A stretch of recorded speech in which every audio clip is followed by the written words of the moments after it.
নমস্কার, আমি সুমন্ত। দেখছেন এক নজরে 25। মাধ্যমিক পাশ ছাত্রীদের স্কুটি দেওয়া নিয়ে বিজেপি সভাপতির প্রতিশ্রুতিতে বিস্ময় প্রকাশ করেছে এনএসইউআই। সোমবার এক সাংবাদিক সম্মেলন করে ত্রিপুরা প্রদেশ এনএসইউআই প্রশ্ন তুলেছে, 16 বছর বয়সে একজন মাধ্যমিক পাশ ছাত্রী কি করে ড্রাইভিং লাইসেন্স পাবে।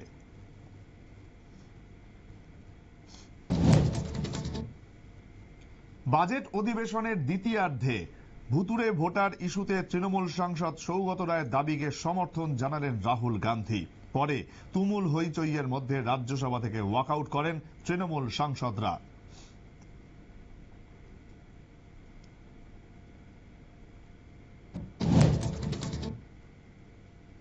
লোকসভায় সোমবার নির্বাচন কমিশনের বিরুদ্ধে ব্যবস্থা গ্রহণের দাবি তুলেছেন তৃণমূল সাংসদ কল্যাণ বন্দ্যোপাধ্যায়। তার দাবি, নির্বাচন কমিশন যে ব্যাখ্যা দিচ্ছে তা নির্বাচনী আচরণ বিধির 20 নম্বর ধারার পরিপন্থী। কমিশন ঠিকমতো কাজ করছে না বলে অভিযোগ করেছে তৃণমূল।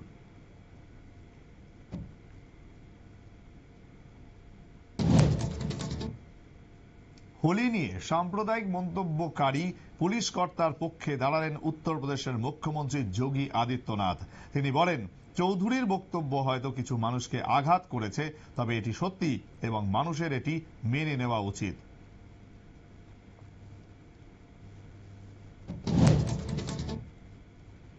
আন্তর্জাতিক পিসা পরীক্ষায় এবছর অংশ নিচ্ছে না ভারত। পিসা 15 বছর বয়সী শিক্ষার্থীদের গণিত, বিজ্ঞান এবং পাঠের দক্ষতা পরীক্ষা করে। সর্বশেষ 2009 সালে এই পরীক্ষায় অংশ নিয়ে 73তম স্থান অর্জন করেছিল ভারত।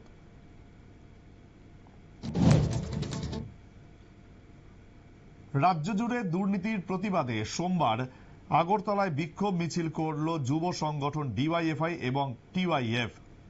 মিছিল থেকে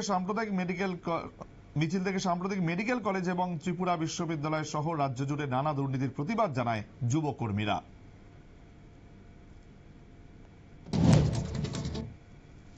নির্দল সাংসদ ইঞ্জিনিয়ার রশিদ প্যারোলে মুক্তির আবেদন সোমবার খারিজ করে দিলেন দিল্লির অতিরিক্ত দায়রা আদালতের বিচারক। লোকসভার বাজেট অধিবেশনের দ্বিতীয় পর্বে যোগ দেওয়ার জন্য আদালতের দ্বারস্থ হয়েছিলেন তিনি। সোমবার কাকরাবনে দুষ্কৃতীদের হাতে আক্রান্ত হয়েছেন গোমতী জেলা কংগ্রেস সভাপতি টিটন পাল। ঘটনার খবর পেয়ে কাকরাবন থানা পুলিশ উদয়পুর থেকে আক্রান্ত জেলা সভাপতি সহ কংগ্রেস কর্মীদের উদ্ধার করেন। ঘটনায় এখনো পর্যন্ত কাউকে গ্রেফতার করা যায়নি। আন্তর্জাতিক মাদক চক্রের অন্যতম মাথা শেহনাজ সিংকে গ্রেফতার করল পাঞ্জাব পুলিশ। সম্প্রতি আমেরিকায় তার সঙ্গীরা ধরা পড়তেই তিনি ভারতে পালিয়ে আসেন। তার খোঁজ করছিল মার্কিন তদন্তকারী সংস্থা এফবিআই।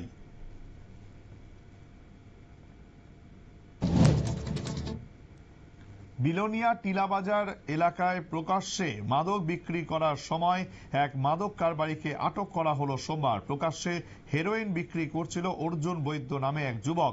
স্থানীয় ব্যবসায়ীদের সন্দেহ হলে তারা অর্জুন বৈদ্যকে আটক করে বিলোনিয়া থানা পুলিশের হাতে তুলে দেন।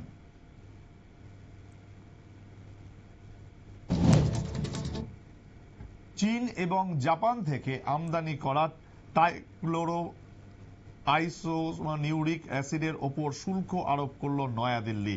দেশের শিল্প বাঁচাতেই এই পদক্ষেপ করা হয়েছে জানিয়েছে কেন্দ্রীয় অর্থ মন্ত্রক। এই রাসায়নিক জল পরিশোধনের কাজে ব্যবহার করা হয়।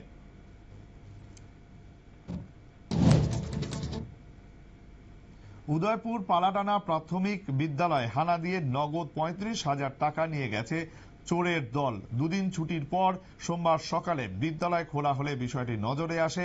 ঘটনাস্থলে ফরেনসিক তথ্য সংগ্রহ করে তদন্ত শুরু করেছে পুলিশ।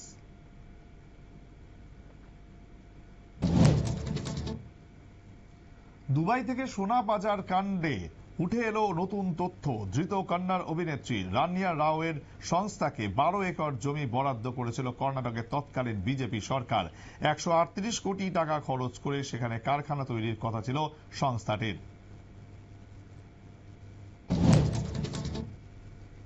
ধর্মনগরের তক্ষশিলা নার্সিং হোমের বিরুদ্ধে চিকিৎসায় গাফিলতির অভিযোগ তুলল এক পরিবার। গলব্লাডার স্টোনের সমস্যা নিয়ে তক্ষশিলা নার্সিং হোমে ভর্তি হয়েছিলেন এক মহিলা। পরিবারের অভিযোগ, চিকিৎসক তপন শর্মার গাফিলতির কারণেই মহিলার মৃত্যু হয়েছে।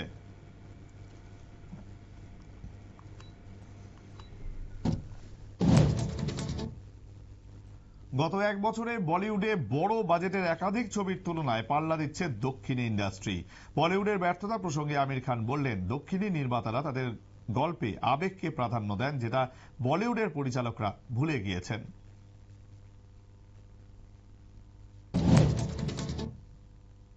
আইপিএল এর সময় তামাক এবং মাদকজাত দ্রব্যের বিজ্ঞাপন বন্ধ করতে আইপিএল কর্তৃপক্ষকে চিঠি দিল কেন্দ্রীয় স্বাস্থ্য মন্ত্রক।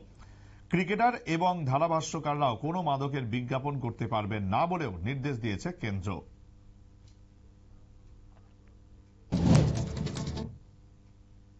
ত্রিপুরা স্পোর্টস স্কুল রোড এলাকা থেকে অফিস গুটিয়ে নিচ্ছে টিএনজিসিএল। এই নিয়ে সোমবার বিক্ষোভ দেখান স্থানীয় গ্রাহকরা। কর্তৃপক্ষের দাবি, অফিস গুটিয়ে নেওয়া হলেও বিল পরিষেবা একই জায়গায় থাকবে।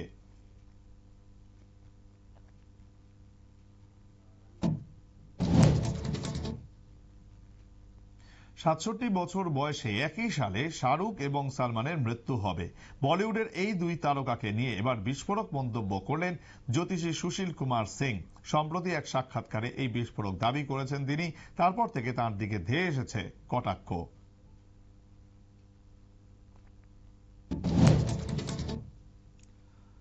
ফ্রি ফায়ার মোবাইল গেমে আসক্ত হয়ে বিহার পালিয়ে গেছে মেলাঘর তেলকাইতজলা গ্রামের এক দ্বাদশ শ্রেণীর ছাত্রী।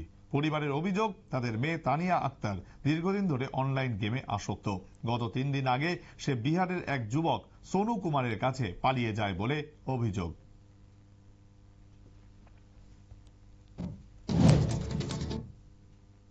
রাস্তা সারাই করতে গিয়ে জলের পাইপ কেটে কৈলাসহরের ভগবাননগর এলাকায় ১ মাস যাবৎ পানীয় জল সরবরাহ বন্ধ।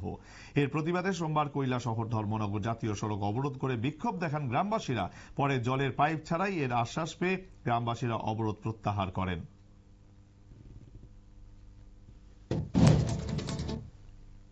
ছত্তিশগড়ের প্রাক্তন মুখ্যমন্ত্রী কংগ্রেস নেতা ভূপেশ বঘেল সহ তার ছেলের বাড়িতে ইডি হানা দিয়েছে সোমবার।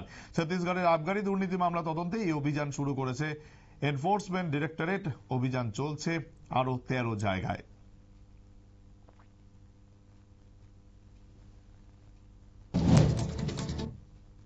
পুরাতন আগরতলা 14 দেবতা মন্দিরের জমি নিয়ে বিপদ দেখা দিয়েছে। জমি বিবাদের মীমাংসা করতে সোমবার বৈঠক করলেন প্রদ্যুৎ কিশোর দেববর্মা সহ স্থানীয় বিধায়ক রতন চক্রবর্তী। মন্দির চত্বরে একটি স্বাস্থ্য কেন্দ্র খোলা নিয়ে জমি বিবাদ দেখা দিয়েছে।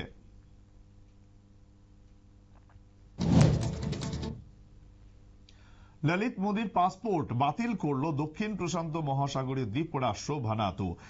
প্রধানমন্ত্রী জোথম নাপাট ললিত মোদীর পাসপোর্ট বাতিলের নির্দেশ দিয়েছেন। কিছুদিন আগেই ভানাটুর নাগরিকত্ব পেয়ে ভারতীয় পাসপোর্ট ফিরিয়ে দিতে আবেদন করেছিলেন ললিত মোদী।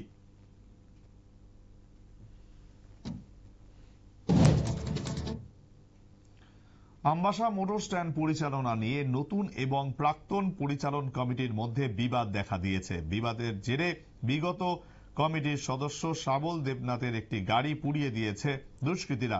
শ্যামল দাসের বিরুদ্ধে টাকা নয়েছের অভিযোগ তুলেছেন নতুন কমিটি।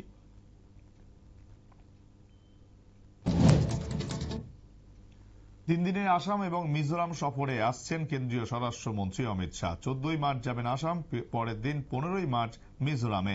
গুয়াহাটিতে মণিপুরের রাজ্যপালের সঙ্গে বৈঠক করতে পারেন অমিত শাহ।